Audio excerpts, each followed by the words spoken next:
বন্ধুরা, আপনি কি কখনো ভেবেছেন আমাদের ভাগ্য কি জন্মের আগেই নির্ধারিত হয়ে যায়, নাকি আমরা নিজেরাই আমাদের কর্ম দিয়ে সেই ভাগ্যকে পরিবর্তন করতে পারি? গরুর পুরাণে এমন কিছু গুপ্ত সত্য বলা হয়েছে যা শুনলে আপনার দৃষ্টিভঙ্গি বদলে যাবে। আজ আমরা জানব মানুষের ভাগ্য কবে লেখা হয়, জন্মের আগে না জন্মের পরে, আর জানতে পারবেন কিভাবে ভগবান শ্রীকৃষ্ণ নিজেই এই রহস্যের উত্তর দিয়েছিলেন। তাই ভিডিওটি একদম শেষ পর্যন্ত মনোযোগ দিয়ে দেখুন, কারণ আজকের এই জ্ঞান আপনার জীবন বদলে দিতে পারে। বন্ধুরা, আমাদের ভাগ্য কি আগে থেকেই লেখা থাকে? আমাদের ভাগ্যে যা কিছু ঘটে তা কি আগেই নির্দিষ্ট থাকে? বন্ধুরা, গরুর পুরাণে বলা হয়েছে যে মানুষের ভাগ্যে জন্ম থেকে মৃত্যু পর্যন্ত যা কিছু ঘটে তা পূর্বেই নির্ধারিত থাকে। বন্ধুরা, মৃত্যু ও জন্মই এমন একটি সত্য যা কেউ পাল্টাতে পারে না। কিন্তু আমরা জানি না আমাদের ভাগ্য কি আমাদের জন্মের আগেই লেখা থাকে নাকি জন্মের পর। তবে গরুর পুরাণে জন্ম মরণ কর্ম সম্বন্ধে বিস্তৃতভাবে তথ্য দেয়া আছে। তাই চলুন শুরু করা যাক গরুর পুরাণের সেই জ্ঞানবর্ধক উপস্থাপনা থেকে। যে কোনো মানুষের ভাগ্য কখন লেখা হয়? কি মানুষ ভাগ্য তার জন্মের আগে লেখা হয় নাকি জন্মের পরে? বন্ধুরা, গরুর পুরাণের এই জ্ঞানবর্ধক উপস্থাপনায় আপনি আর না হারিয়ে যাওয়ার আগে আমরা বলি, এই ভিডিওটি অর্ধেক করে দেখে ভুল করবেন না, কারণ এটি গরুর পুরাণের জ্ঞানবর্ধক উপস্থাপনা যা আপনার জীবনের সঙ্গে জড়িত। গরুর পুরাণের এই রহস্যময় জ্ঞান জানার পর আপনার জীবনের লোভ, ক্রোধ, মোহ, দুঃখের অবসান ঘটবে। বন্ধুরা, ভগবান শ্রীকৃষ্ণ বলেন, কখনোই গরুর পুরাণের কথাগুলো অর্ধেক শোনা চলবে না, কারণ অর্ধেক জ্ঞান বিষের সমান। তাই বন্ধুরা, অনুরোধ করা হলো এই ভিডিওটি স্কিপ না করে শেষ পর্যন্ত দেখুন, সাথে ভিডিওটি একটি লাইক দিন এবং চ্যানেলটি সাবস্ক্রাইব করে নিন। এবং হ্যাঁ বন্ধুরা, কমেন্ট বক্সে জয় শ্রীকৃষ্ণ লিখে ঈশ্বরকে আপনার কৃতজ্ঞতা জানান। এতে আপনার জীবনে সমস্ত দুঃখের অবসান হবে। চলুন বন্ধুরা, জেনে নিই গরুর পুরাণে শ্রীকৃষ্ণ কি বলেছেন, যে প্রতিটি মানুষের জীবনে যা কিছু ঘটে তা জন্মের আগে থেকেই নির্ধারিত থাকে, এটি কেউ বদলাতে পারে না। বন্ধুরা, গরুর পুরাণ আমাদের শেখায় জন্ম মরণ থেকে শুরু করে বর্তমান জীবন কিভাবে যাপন করতে হয় এগুলোর সম্পর্কে। আসুন আজ একটি কাহিনীর মাধ্যমে জানি যে আমাদের ভাগ্য জন্মের আগে লেখা হয় নাকি জন্মের পরে, যা গরুর পুরাণ স্কন্দ পুরাণ দ্বারা বলা হয়েছে এবং যা শ্রীকৃষ্ণ নিজে নারদকে বলেছিলেন। আজ আমরা সেই কথিত কাহিনী জানব। বন্ধুরা, এক সময়ের কথা, দ্বারকা নগরীতে দিন শ্রীকৃষ্ণ তার দিব্য আসনে বসেছেন। তখন দেবতাগণদের মধ্যে নারদ নারায়ণ নারায়ণ জপ করে তার কাছে আসেন এবং প্রণাম করে বললেন, হে প্রভু, আপনি ত্রিকালদর্শী। আমি শুনেছি যে যে জীব মানুষ হিসেবে জন্ম নেয় তার ভাগ্য কি আগে থেকেই লেখা থাকে?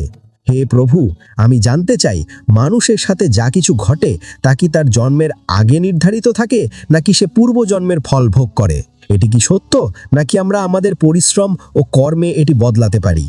তারপর ভগবান শ্রীকৃষ্ণ নারদের কথা শুনে হাসলেন এবং বললেন, হে নারদ, তোমার প্রশ্নটি অত্যন্ত গুণগাহী ও গুরুত্বপূর্ণ, যা মানব জাতির জন্য জন্ম, কর্ম ও মৃত্যু নির্ভর। তারপর শ্রীকৃষ্ণ বললেন, হে নারদ, আমি তোমায় একটি কাহিনী বলছি যা কেবল তোমার এই প্রশ্নের উত্তর দেবে না, বরং প্রতিটি মানুষের জন্য একটি সতর্ক বার্তা ও অনুপ্রেরণাও হবে। তুমি এই কাহিনী মনোযোগ দিয়ে শেষ পর্যন্ত শোনো। কৃষ্ণ বললেন, হে নারদ, এই গরুর পুরাণের অংশ যা এটি কাহিনী তা অর্ধেক শুনে যারা ভুল করেন তাদের ওপর দারুণ বিপদ নেমে আসে, কারণ অর্ধেক জ্ঞান সবসময় বিষের মতো কার্য করে। কৃষ্ণ বললেন, হে নারদ, এই কলিযুগের পরিপূর্ণ জগতের মধ্যে যে মানুষ এই কাহিনী মনোযোগ দিয়ে শেষ পর্যন্ত শোনে এবং বোঝে, তাকেই সংসার থেকে সমস্ত পাপ, কর্ম, ক্রোধ ও মোহের মুক্তি লাভ করা যায়। তখন নারদজি ভগবানকে বললেন, হে প্রভু, আমি সেই কাহিনীটি সম্পূর্ণ মনোযোগ দিয়ে শেষ পর্যন্ত শুনব। আপনি নিশ্চিন্তে সেই কাহিনী বলুন। তখন শ্রীকৃষ্ণ হাসিমুখে বললেন, হে নারদ, প্রাচীনকালে এক বিশাল এবং সমৃদ্ধ রাজ্য ছিল, যার নাম ছিল অক্ষয়পুরী। সেই রাজ্যের রাজা ছিলেন রত্নধর নামে এক মহাধার্মিক ও ন্যায়পরায়ণ শাসক। তিনি সর্বদা নিজের প্রজাদের কল্যাণে নিবেদিত ছিলেন এবং ধর্মের পথে অবিচল থেকে রাজ্য পরিচালনা করতেন। কিন্তু রাজা রত্নধরের একমাত্র আকাঙ্ক্ষা ছিল তিনি ভগবানের কাছ থেকে একটি সন্তানের আশীর্বাদ পেতে চান, যাতে তার রাজ্যের দায়িত্ব কোনো যোগ্য উত্তরাধিকারীর হাতে সমর্পণ করতে পারেন। তখন হে নারদ, রাজা রত্নধর ও তার রানী বহু বছর ধরে কঠোর তপস্যা করলেন। তাদের এই অদম্য সাধনায় সন্তুষ্ট হয়ে ভগবান শিব তাদের একটি সন্তানের বর দিলেন। কিছুদিন পরে ভগবান শিবের আশীর্বাদে রানী গর্ভবতী হলেন এবং রাজা রানী দুজনেই অপরিসীম আনন্দে ভরে উঠলেন। তারা ভাবলেন তাদের সন্তান একদিন মহান রাজা হবে, যিনি রাজ্যকে সুখ ও সমৃদ্ধির পথে নিয়ে যাবেন। কিন্তু হে নারদ, যখন রানী সন্তানের জন্ম দিলেন তখন দেখা গেল শিশুটি শারীরিকভাবে বিকলাঙ্গ ও দুর্বল। তার শরীরের হাড়গুলো বেঁকে গিয়েছিল এবং সে নিজের শরীর নাড়াতেও অক্ষম ছিল। এই দৃশ্য দেখে রাজা রত্নধরের হৃদয় ভেঙে গেল। দুঃখে তিনি ভগবানের দিকে মুখ তুলে প্রশ্ন করলেন, হে প্রভু, আমি এত তপস্যা করেছি, এত যজ্ঞ করেছি, ভগবান শিবের আশীর্বাদও পেয়েছি, তবু আমার সন্তানের এই রূপ কেন? আমার সন্তানের জন্ম বিকলাঙ্গ কেন হলো? এটি কি আমার ভাগ্যে আগে থেকেই লেখা ছিল? তখন ভগবান শ্রীকৃষ্ণ মৃদু হাসলেন এবং বললেন, হে রাজা, তুমি যা বলছো তা সত্য। তোমার সন্তান বিকলাঙ্গ জন্মেছে, কিন্তু তুমি কি জানো কেন এমন হলো? এটি তোমার পূর্বজন্মের কর্মফলের ফল। এটি তোমার অতীত জীবনের কর্মেরই প্রতিফলন, যা তোমার ভাগ্যে লেখা ছিল। কিন্তু মনে রেখো, এর মানে এই নয় যে তোমার ভাগ্য সম্পূর্ণ পূর্ব নির্ধারিত। এই ঘটনা ঘটেছে তোমার এবং তোমার পুত্রের পূর্বজন্মের কর্মের কারণে, যা বহু জন্মের সঙ্গে জড়িত। তখন রাজা অবাক হয়ে প্রশ্ন করলেন, হে প্রভু, তাহলে কি সত্যি ভাগ্য আগে থেকেই লেখা থাকে?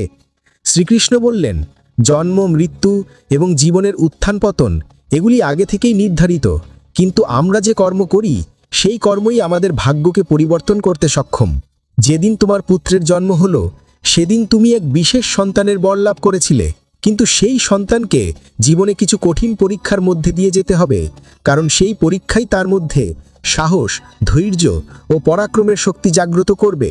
তবে মনে রেখো, তার ভবিষ্যৎ কেবল বর্তমান কর্মে নয়, পূর্বজন্মের কর্মফলেও নির্ভর করে। শ্রীকৃষ্ণ আরও বললেন, হে রাজন, ভাগ্য ও কর্মের মধ্যে এক গভীর সম্পর্ক রয়েছে। আমাদের কর্মই আমাদের ভাগ্যের নির্মাতা। এই কারণেই আমাদের জীবনে কর্ম সর্বদা ধর্ম ও সত্যের পথে হওয়া উচিত। জীবনে যা কিছু ঘটে তা সবই পূর্বজন্মের কর্মের ফল। তোমার পুত্র বিকলাঙ্গ জন্মেছে কারণ সেটি তার আত্মার পূর্বজন্মের কর্মফল।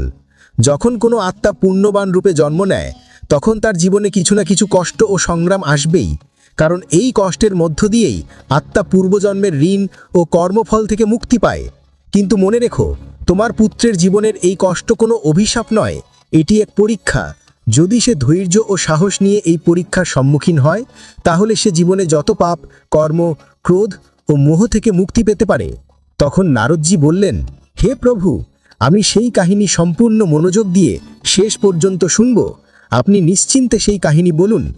তখন শ্রীকৃষ্ণ বললেন, হে নারদ, মানুষ নিজের ভাগ্যকে পরিবর্তন করতে পারে। একদিন তোমার সেই পুত্র সেই কাজই করবে যার কল্পনা তুমি নিজের জীবনে করেছিলে। তখন রাজা রত্নধর প্রশ্ন করলেন, হে প্রভু, আমিও আমার পুত্র কি আমাদের ভাগ্য পরিবর্তন করতে পারব? শ্রীকৃষ্ণ উত্তর দিলেন, অবশ্যই, তোমরা দুজনেই নিজেদের ভাগ্য পরিবর্তন করতে পারো। তোমার পুত্র জন্মের সময় যে বিকলাঙ্গতা নিয়ে জন্মেছিল সেটি তার পূর্ব জন্মের কর্মফল, কিন্তু তার ভবিষ্যৎ নির্ভর করছে তোমার বর্তমান শুভ কর্মের ওপর। যদি তুমি তাকে সাহস, ধৈর্য ও আত্মবিশ্বাস দাও, তবে সে নিজের ভাগ্য পরিবর্তন করতে পারবে। তোমার শুভ কর্মের ফলেই একদিন সে মহান হবে এবং রাজ্যের ভার সামলাতে সক্ষম হবে। এরপর শ্রীকৃষ্ণ আরও বললেন, ভাগ্য এক চক্রের মতো, যা কর্মের ওপর ভিত্তি করে ঘুরতে থাকে। যখন তুমি শুভকর্ম করো তখন তোমার ভাগ্য আনন্দময় হয়ে ওঠে। এরপর রাজা রত্নধর জিজ্ঞাসা করলেন, হে প্রভু, তাহলে কি ভাগ্য নিশ্চিতভাবে পূর্বজন্মের কর্মের সঙ্গে যুক্ত? শ্রীকৃষ্ণ বললেন, হ্যাঁ, কিন্তু তাকে পরিবর্তনের শক্তি তোমার হাতেই রয়েছে। যদি তুমি সৎকর্ম করো তবে তুমি তোমার ভাগ্য পরিবর্তন করতে পারো।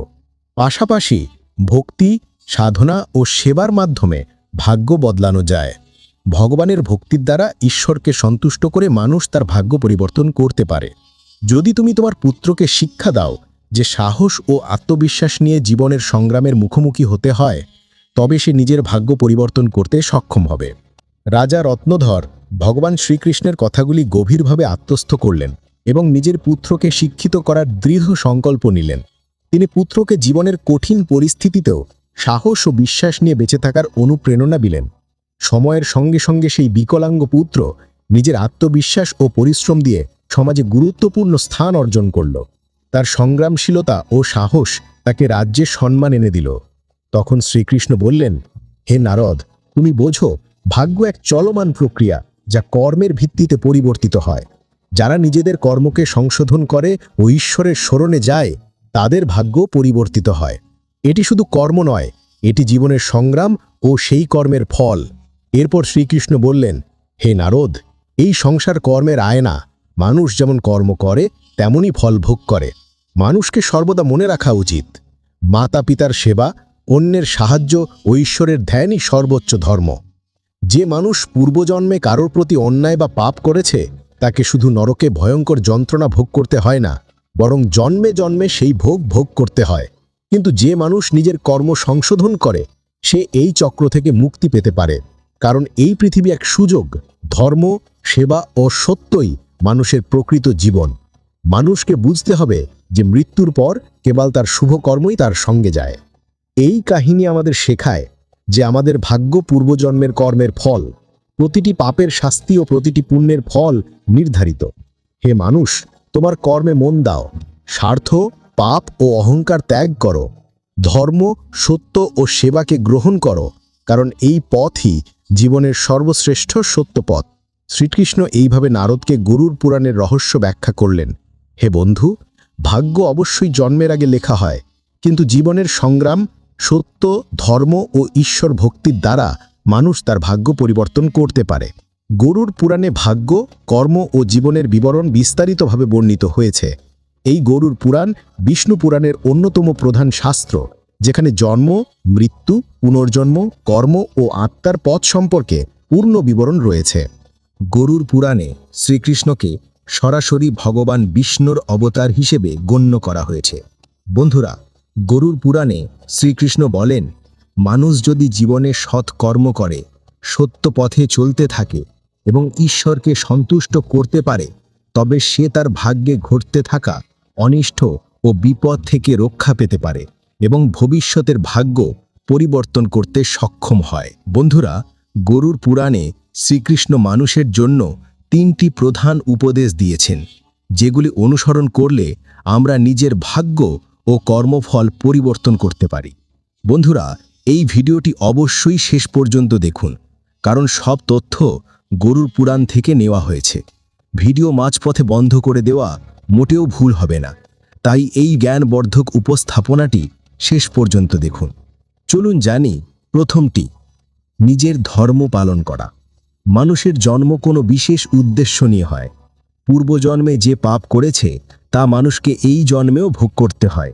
কারণ মানুষের জন্ম থেকে মৃত্যু পর্যন্ত ভাগ্য আগে থেকেই নির্ধারিত থাকে। তাই গরুড় পুরাণে শ্রীকৃষ্ণ বলেন, মানুষকে সবসময় ধর্ম ও সত্যের পথ অনুসরণ করতে হবে। এটি আমাদের পূর্বজন্মের পাপ থেকে রক্ষা করে এবং ঈশ্বরের ভক্তির দ্বারা আমরা আমাদের জীবন পরিবর্তন করতে পারি। আমরা সবাই উচ্চতায় পৌঁছাতে পারি। জীবন একটি অমূল্য উপহার, এটি বৃথা যাবে না।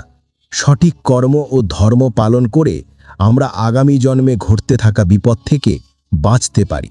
এটি কেবল আপনার জন্য নয়, পুরো সমাজ ও বিশ্বের জন্য অনুপ্রেরণার উৎস হতে পারে। দ্বিতীয়টি, মাতা পিতার সেবা ও শ্রদ্ধা করা। গরুড় পুরাণে শ্রীকৃষ্ণ বলেন, মানুষকে সব সময় তার পিতামাতাকে সেবা করতে হবে, কারণ পিতামাতার পদতলে 3 জগতের স্বর্গ বিদ্যমান। যারা পিতামাতাকে সম্মান দেয় না, তাদের শুধু নরকে ভয়ঙ্কর যন্ত্রণা ভোগ করতে হয় না, পরবর্তী জন্মেও তারা কঠিন বিপদ ভোগ করে। সেই ব্যক্তি জন্মে জন্মে তার পাপের ফল ভোগ করতে থাকে। তৃতীয়টি, অহংকার ত্যাগ করা। গরুড় পুরাণে শ্রীকৃষ্ণ বলেন, মানুষের সবচেয়ে বড় শত্রু তার অহংকার। অহংকার মানুষকে তার কর্ম থেকে দূরে সরিয়ে দেয়। যার মনেও অহংকার প্রবেশ করে, সে জীবনকে সেই পথে চালায় যেখানে শুধু বিপদ ও দুঃখই অপেক্ষা করে। সেই ব্যক্তি শুধু নরকের যন্ত্রণা ভোগ করে না, বরং তার আসন্ন ভাগ্যকেও নরকের দিকে নিয়ে যায়। তাই মানুষকে সব সময় সত্য, ধর্ম ও প্রেমের ভাবনা রাখতে হবে। এটি বর্তমান জীবন ও ভবিষ্যতের ভাগ্যকে সুখী রাখে। বন্ধুরা, গরুড় পুরাণ আমাদের শেখায় জীবন আমাদের কর্মের ফল। এই গ্রন্থ আমাদের অনুপ্রেরণা দেয় যে জীবনে ধর্ম, সত্য ও পরোপকার পালন করা সবচেয়ে বড় কর্তব্য। আত্মার মুক্তি এবং আগামী জন্মে উন্নত অবস্থান লাভ করতে মানুষকে তার কর্মের প্রতি মনোযোগ দিতে হবে। বন্ধুরা, গরুর পুরাণ হিন্দু ধর্মের অন্যতম গ্রাহ্য গ্রন্থ। এটি আমাদের জীবনকে সঠিক দিশায় পরিচালনার জ্ঞান দেয়। এটি শেখায় যে মানুষের ভাগ্য তার কর্ম ও ঈশ্বরের ইচ্ছার ফল। গ্রন্থটি শুধু জীবন ও মৃত্যুর রহস্য বলে না, বরং বোঝায় কিভাবে মানুষ তার জীবনকে সঠিক পথে নিতে পারে। গরুর পুরাণে মানুষের জন্ম, মৃত্যু থেকে বর্তমান জীবন, এই সব কিছুর বিস্তারিত বর্ণনা আছে। মানুষের জীবনে যা কিছু ঘটে তা তার পূর্বজন্মের ফল। গরুর পুরাণ আমাদের শেখায় ভাগ্য শুধু কর্মের ফল। যদিও ভাগ্য জন্মের আগে লেখা হয়, আমরা আমাদের কর্মের মাধ্যমে তা পরিবর্তন করতে পারি। বন্ধুরা, জীবন একটি বিরয়ের সুযোগ। এটিকে সঠিক পথে পরিচালনা করে আমরা আত্মাকে মুক্তির পথে এগিয়ে নিয়ে যেতে পারি। ধন্যবাদ বন্ধুরা। গরুর পুরাণের সমস্ত শিক্ষা মনোযোগ দিয়ে মেনে চলুন এবং সত্য পথে চলুন। এটি আপনার আগামী জীবন অত্যন্ত সুখময় হবে। যদি ভিডিওটি ভালো লেগে থাকে তবে লাইক দিন, কমেন্টে জয় শ্রীকৃষ্ণ লিখুন এবং আমাদের চ্যানেল সনাতন জ্ঞান এই চ্যানেলটি সাবস্ক্রাইব করুন, যাতে প্রতিটি নতুন ভিডিও আপনার কাছে সঙ্গে সঙ্গে পৌঁছে যায়। জয় শ্রীকৃষ্ণ। রাধে রাধে।